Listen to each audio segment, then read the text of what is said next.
Para, masarap na pang... Bakit daw? Sabi ng Panginoon, sapagkat sa paggawa mo ng gayon ay mga baga ng apoy ang ibubuntun mo sa kanyang ulo. Kaya ano sabi niya? Huwag kang padaig sa masama, kundi bagkus daigin mo ng mabuti ang masama. Yan yung principle sa Bible. Kaya ba natin ipasa yan? Ha? Amen. Kaya ba natin tanggapin? Kaya ba natin tanggapin? Wala. Kaya ba natin tanggapin yung mga sinasabi ni Apostle Pablo? Daigin mo ng mabuti ang masama. Pagka sila ay nagutom, pakanin mo. Ay, grabe. Yun yung ibig sabihin ng paglimot sa anumang nangyari sa buhay mo. Yun yung pagpapatawad. Ako sa totoo lang, testimony mga kapatid. Yung gumawa sa akin ng ganyan, sinama ko na isang araw. Bakit? Iba na inintindi yung nagawa niya. Totoo. Bigyan mo ng tinapay. Grabe. Ano isip niya? Grabe si Pastor. Pinagsalitaan ko na ng masama. Tinulungan pa ako. Grabe yung kapitbahay mo, ano? Ha? Pinagsisira na yung bakod mo. Hallelujah, pinadalhan mo pa ng sopa. Ano kaya ang maramdaman nila? Ano kaya ang puso ng Kristiyano? Mapaghiganti ba?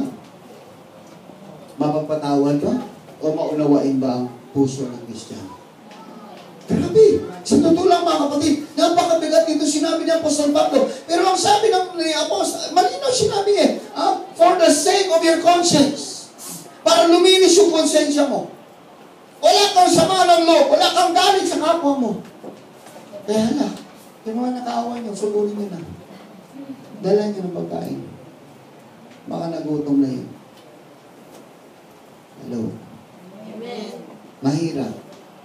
Pero pagka ang mag-lead sa atin ang Espiritu ng Diyos, kaya natin tanggapin. Kaya natin magpatawad. Kaya natin magpatawad. Uy, totoo mga kapatid. Pasalamat ka. Hallelujah. Ikaw yung pinagwikaan. Bakit? Marunong ka magpatawad. Ha? Ibalik mo yung, ipagpalitin mo yung sapatos mo, mga kapatid, sa kanyang sapatos. Ikaw yung susutan sapatos niya. Magagawa mo kaya? Di ba? Yan yung maganda, mga kapatid, na principles ng Lord. Ang hirap, mga kapatid, sa totoo lang, Pastor, ang hirap talaga. Pero mo, Pastor, sinirahan ako sa kapitbahay. Mapapatawad ko ba? Patawarin mo. Mahalin mo. Unawain mo. Malay mo, isang araw makasama mo. Kung di ka unawa, sino mag-unawa? O unawain ba mga kapatid na lasing ko yan? Sino magbibigay sa kanila ng pag-asa? Yung mga tao, mga kapatid na walang ginawa, kundi magtungkit habang buhay. Sino ang magtuturo sa kanila ng kabutihan? Di ba yung mga ilaw ng sanlibutan, which is the true church of God? Hallelujah. Marami nagsasabi, sumasambit lang, mga kapatid ko, sa pangalan ng Panginoon, pero hindi kaya. Pumapatay niya eh. Pag pinatay sila, mga kapatid, pumapatay din sila. Nabalitaan niyo ba yung sa Pampalay na pinatay, mga kapatid? Sinabi ko na nga dito yun eh. Pinatay, mga kapatid ko. Hallelujah. Membro pala, mga kapatid ko, ng isang malaking grupo. Sabi nung isang membro ng grupo, di ba, dalawa na rin ang napatay sa kanila.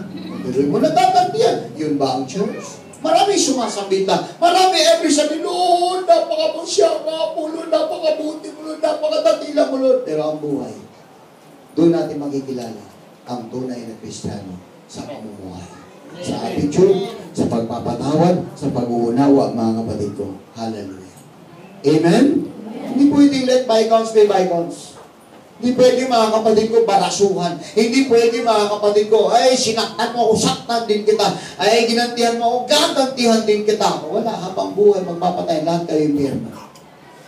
Pero kung ang kapayapaan, mga kapatid, sino ba ang magsasalita sa iyo ng masama kung gumagawa ka ng tama? Gawin mo lang yung tama. Everybody say amen. Amen. Hallelujah.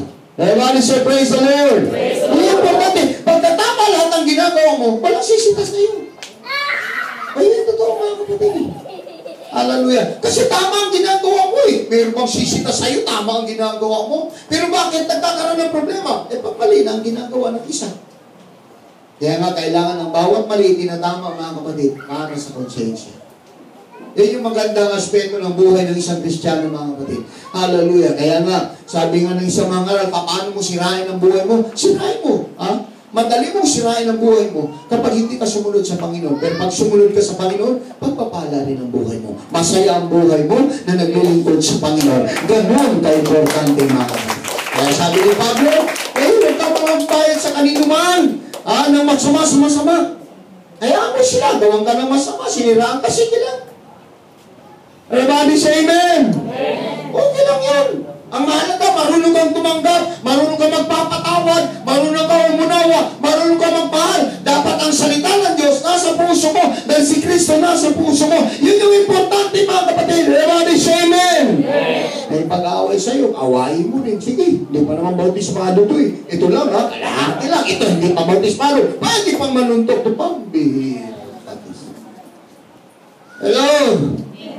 Okay. Kailangan natin ng pasensya. Kailangan natin ng pag-unawa. Kailangan, mga kapatid. Kasi sabi ko nga, sino mga kapatid ang unawa sa ating kapwa? Di ba ang anak ng Diyos? Tayo sa bawat isa sa atin. Sino ba mag-unawaan? Di ba ang mga anak ng Diyos? Lahat tayo mayroong pagkakamali. Lahat tayo mayroong mga pagkukulang. Sino ba perfecto rito? Langit ka na. Kung perfect ka na, langit ka na. Huwag ka na rito. Pero hindi pa tapos ang Diyos sa atin, kaya tayo nandito. Nandun tayo sa proseso. Nasa process pa tayo ng pagbabago. Amen. Wala pa po umaangat ang paa rito. Pag tumayo kayo ngayon, kung nakaangat ang paa ninyo, ay huwag na kayo rito. Doon na kayo sa langit. Pero hanggat hindi pa, mga kapatid ko, umaangat ang ating mga paa sa lupa, nasa process pa tayo ng Panginoon. Kaya wala tayong husgahan. Wala tayong, hindi tayo mag-judge sa bawat isa. Ang dapat, pagmamahalan ang bawat iglesia ng Panginoon. Ano ito? Hallelujah, wala pang perfecto. Siguro, isa lang, mga kapatid, si perfecto. Ang pangalan niya perfecto, may dali niya perfecto, ang apelido niya perfecto, kaya perfecto. Siya lang ang perfect, nag-isa, bumutangin. Pero ang Kristiyano, wala pang perfecto. Diba? Wala perfecto rito? Wala naman talaga. Hallelujah. Kaya nasa proseso pa tayo. Ang mahalaga lang, nasa ating labi, nasa ating puso, ang puso ng Panginoong Hesus Kristo. Sabi niya, ako man, hindi ako husga sa inyo. Sige, umayo ka, magpakabuti ka. Yun yung maganda eh. Yun yung puso, mga kapatid eh. Hallelujah. Kaya nga, maniwala ka, mga kapatid, maging flattered ka, maging blessed ka. Bakit? Ikaw yung nilalapitan ng tao, mga kapatid, para humingi sila ng pag-asa sa kanilang buhay. Ay, maswerte ka ron, magbunyi ka ron. Dahil napakaswerte mo. Dahil righteous ka talagang naturingan sa harapan ng Panginoon. Yun yung importante. Hallelujah. Kaya kailangan,